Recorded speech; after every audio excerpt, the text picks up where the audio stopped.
It's just gone 12:10, and we're with you right through till 1 o'clock. Now, one of the things I say a lot on This is Bolton is that Bolton people are not only the most generous in terms of supporting charities that they feel attached to, but come up with ever-inventive ideas of how they can raise that money. So you get the commitment on one side, but also I think some of them also surprise themselves what they actually do. They give us some challenges that to a degree are frightening. But when they come out and they find they've got skills they didn't know they had, and they raise a lot of money for the charity. And I've got two lovely ladies with me in the studio today who have done exactly that. And that's Kath Brown, first of all, and Eileen Murphy. Ladies, a very good afternoon, and thank you very much for your time. Good afternoon. They're a bit frightening, so I'm sure they're not like this when they're normally at home. Their voices are a lot stronger than this. I'm going to talk to Kath first. Now, Kath, you've done a lot of work for Friends for Christie. How did you get involved in that? Well, my husband Lewis was diagnosed with cancer 12 years ago.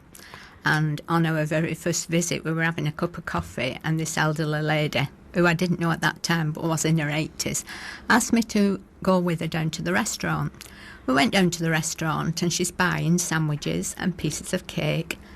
And I couldn't understand that. And I said, why are you buying them? She said, well, it's donations for tea and coffee, but some patients don't want the trek down to the restaurant, so we do that for them.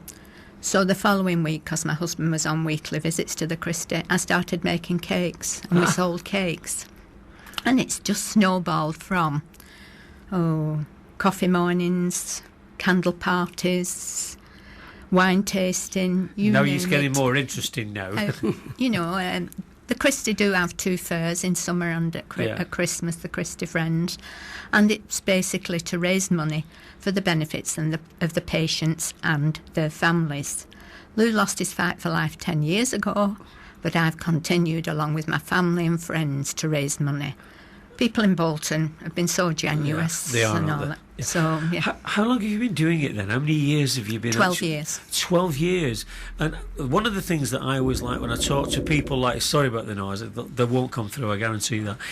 One of the things always is what you get back from doing it. It's not just about raising money, you actually get something back, I think. Yes. Has it given you anything back? So much peace and knowing that you're helping somebody there's always somebody worse off than you. Yes. And to see what the patients get out of it, and that we can help them. We're reflexology, acupuncture and all that. Yeah. We find money to fund the staff that's going in for training for it. Yeah.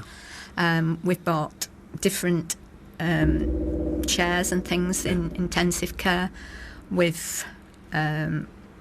You've done a lot, haven't you? Yeah, we've done a lot, yeah. Sorry about I just apologise to the listeners for the noise. We're in the marketplace right in the centre of town, of course, and they are refurbishing it, which has hit the news, and the drilling is... the lovely men outside, and I can't stop them, they're drilling away. I feel like he's drilling through my head, actually, but he's drilling out, and he seems to be right above me. So if it goes quiet, that'll be me and the ladies here dashing for safety, but I think we'll be fine. So, I mean, have you any idea how much you've raised over... Not that it's important, because I know, but have you any idea how much you've raised? Well, God willing, and by the end of this year, £50,000. That's an incredible amount of money. An incredible amount of money.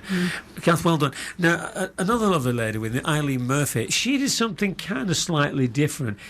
She wrote a book. Not easy to do that, and a lot of questions come to me straight away.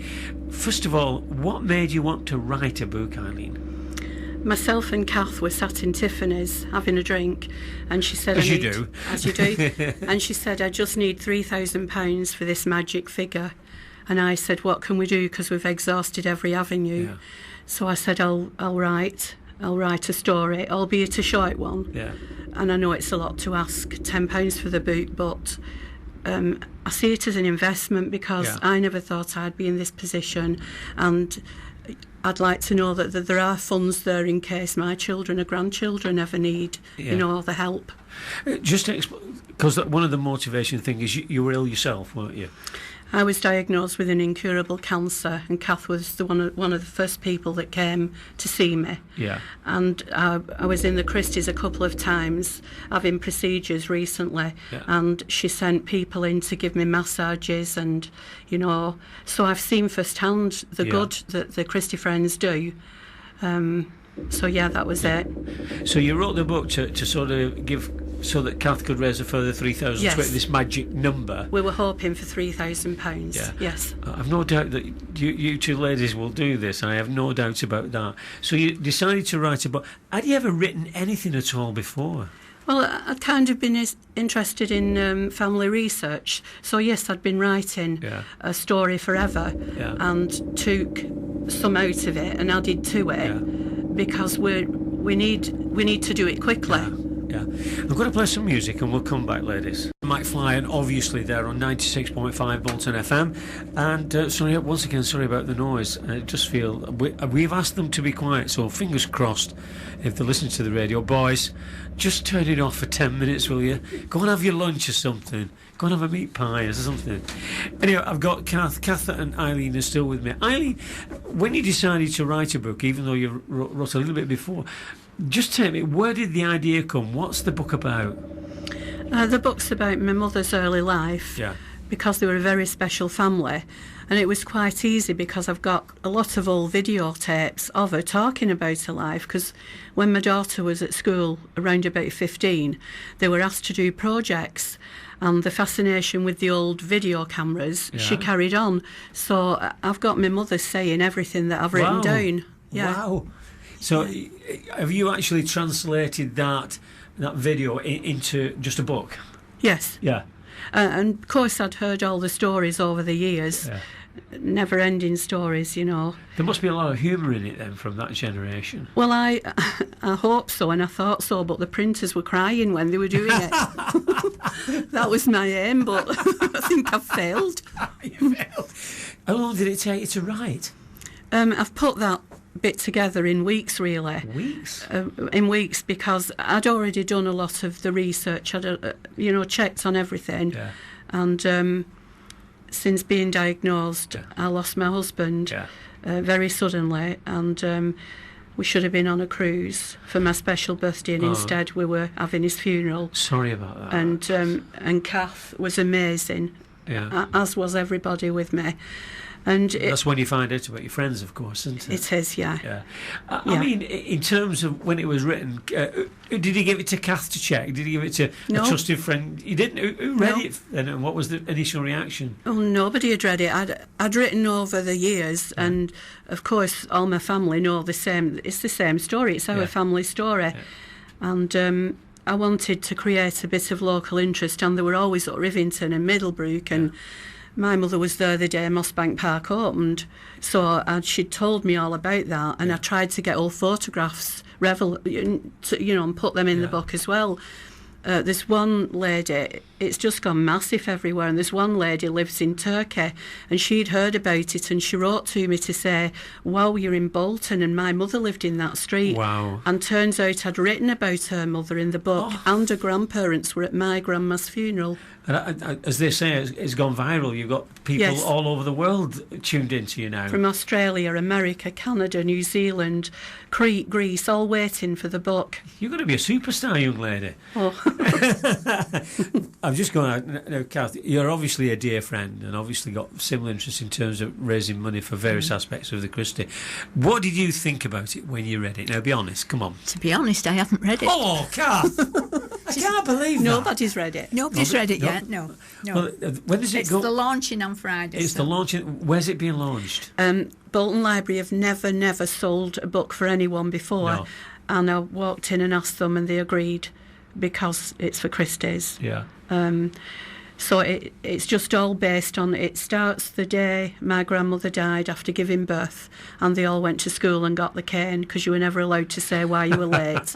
So it all, and all the neighbours and the, it's all it's history, really, isn't it? Really, it's social history, social history. Yes. I mean, that's why I did it, really, to write about local Bolton, hoping they would part with £10, and I would have been happier had it gone to Farnworth or Bury. I never in my wildest dreams thought I'd be Vietnam and Switzerland, and have you signed off the film rights yet? They are. Somebody does want to speak to me about. Yeah, I was only joking. It's going to go viral. But actually, one of the publishers wanted half the rights, and I wouldn't do that. So I've just done it myself, and Like I say, I would have been so happy with £3,000, but I want the professor to have where he thinks it's needed most. Yeah. Because they're just amazing people. What does the Christie think about this? Are they aware of it? Well, yes, because I needed the permission for the logo, yeah. And I wanted to put the professor in the book, so I had to ask him, and he just said it's amazing, yeah. And they're so proud. So I've promised him one of the first copies. Are you going to write another one? Well, I've already started on the second one. Why am I not surprised, Kath? Why am I not surprised? I didn't know that had started already. It's only because I now realise how hungry people are to hear about Old Bolton. Yeah. There are very few books in the library. They're all tatty now, so any fresh... We've all got a story in us. Everybody's got a story. Yeah. And it's called From Black Clogs to Shiny Shoes. Now, yes. It's a great title for a book, especially on social history. Where did the idea come from? Well, the year my mother died... the year my grandmother died, it was my mother's first communion, and up till that year they'd only ever worn clogs. And my grandma, before she died, because she was pregnant at that time, she'd bought them black paint and ankle straps, and my mother said, no, we know the difference. We never want to wear clogs again. And they wore those shoes till they dropped off the feet, and they never thought in a million years. The mother died at Christmas. She was buried a week before Christmas, and they wore those shoes at a funeral, and that's where the title's from. When you wrote it, often authors say this, was it therapeutic to you? It was. Yeah. It saved me. Yeah. Because I continued to write. When my mother died, I continued to write, and when my husband died, it's just to take my mind off it, you know. Yeah. Yes, Kath, what are you going to... No, I know she's kept a diary, because when I've called, she says, I've just been doing some of my diary. Yeah. And then on other days when her eyes have been bad, she said, I've not been able to do it today, Cal. Yeah. Ladies, absolutely fantastic. I'd like a promise from you both that when you get to the £3,000, you'll come back and talk to me again. Yeah. And certainly about any future stuff you write, come and talk to me. Always be a delight to see you. Actually, we're well over the £3,000. Are you really? We've got 523 books on order. So... it's amazing. We never expected we'd make the 3,000. No. It was just a new idea. It's going to fly, ladies, isn't it? It's going to fly. Now, can you tell me where people can get the book from? It's launched this Friday in the library. It is. And where can people get it? They can get it from 9 o'clock on Friday morning at Bolton Library. Yeah. And at Horwich Heritage Centre, and also at JW Collectibles at 345 Wigan Road.